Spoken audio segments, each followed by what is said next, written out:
Aujourd'hui, on fait un tour culinaire. On va visiter plein d'endroits avec un guide spécialisé dans la ville. C'est parti!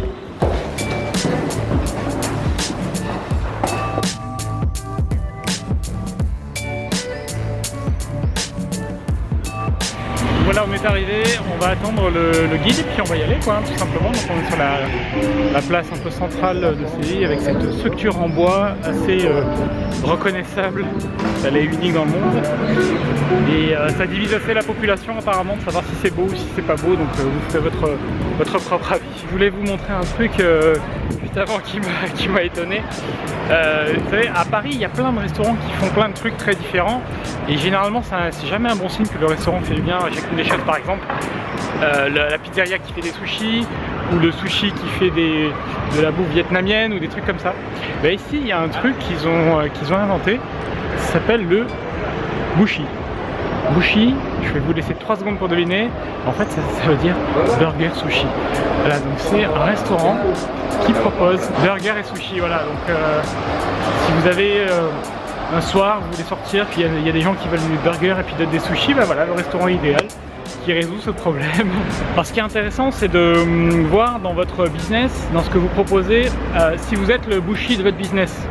Autrement dit, si vous proposez plein de choses différentes qui n'ont rien à voir entre elles et qui au final diminuent votre impact. C'est une très grosse erreur qu'on fait tous quand on démarre, c'est qu'on a envie de proposer notre service ou notre produit à un maximum de personnes. Souvent quand on vous demande mais qui est votre client, vous allez répondre mais c'est tout le monde a besoin de ce que je propose, tout le monde a besoin de mes services. Et en fait c'est pas vrai. Et surtout ce qui est important derrière, c'est que vous allez préférer un public en particulier, une cible en particulier.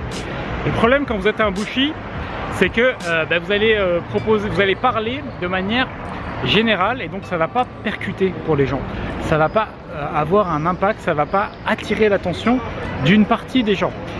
Et ce qui se passe dans 9 fois sur 10 quand vous avez un discours qui cible une population spécifique, c'est-à-dire au lieu de faire du bushi, vous faites du sushi ou du burger, c'est que vous allez attirer des gens, si par exemple vous faites du burger, vous allez attirer des gens qui aiment le burger, mais des gens qui aiment aussi les sushis, parce qu'ils ne mangent pas tous les jours du burger.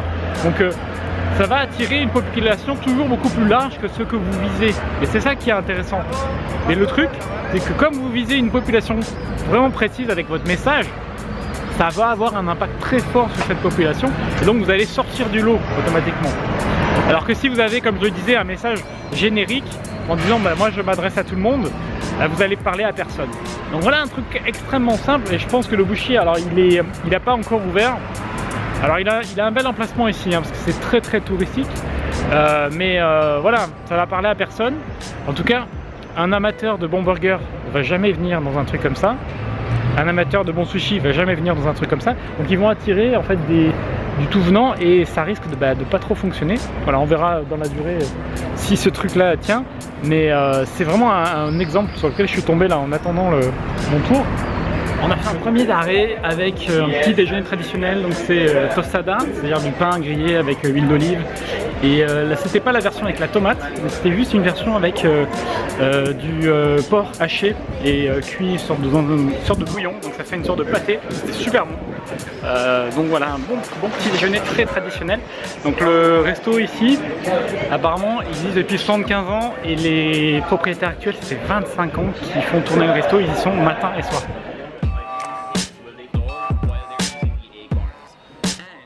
Vient de s'arrêter dans un couvent, donc j'avais déjà vu ça à côté de Madrid.